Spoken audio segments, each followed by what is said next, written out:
ভাইজান চ্যালেঞ্জ ছুড়লেন, জীবন দিয়ে দেবো, তবে বিজেপিকে আসতে দেবো না। বিস্তারিত শুনুন। তাদেরকে চ্যালেঞ্জ করেছি যে দম থাকে যদি, সত্যিকারের অর্থে যদি তৃণমূল বিজেপির বিরুদ্ধে লড়াই করতে চায়, সত্যিকারের অর্থে যদি তৃণমূল চাই পশ্চিম বাংলা থেকে বিজেপি নিশ্চিহ্ন হোক, তাহলে আসুন এগ্রিমেন্ট পেপারে সই করুন। জীবন দিয়ে বিজেপিকে আটকাবো, জীবন দিয়ে দেবো, বাংলায় বিজেপিকে আসতে দেবো না। তাই তো নাকি? যদি আমার জান চলে যায় আমি বিজেপিকে আটকাতে রাজি আছি। কারা কারা আমার সাথে সহমত? তোমরা সহমত তো নাকি? সহমত তো নাকি? তাহলে আমাদের কোনো অসুবিধা আছে এগ্রিমেন্টে সই করতে?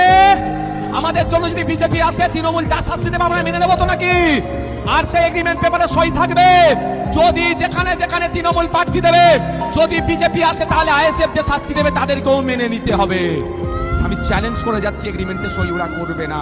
কারণ মমতা ব্যানার্জি ভালো করে জানে যদি বিজেপিকে আটকানোর জন্য আমার বুকে বল আছে নওশাদ সিদ্দিকীর, সেই জন্য বলছি জীবন দিয়ে হলে বিজেপিকে আটকাবো।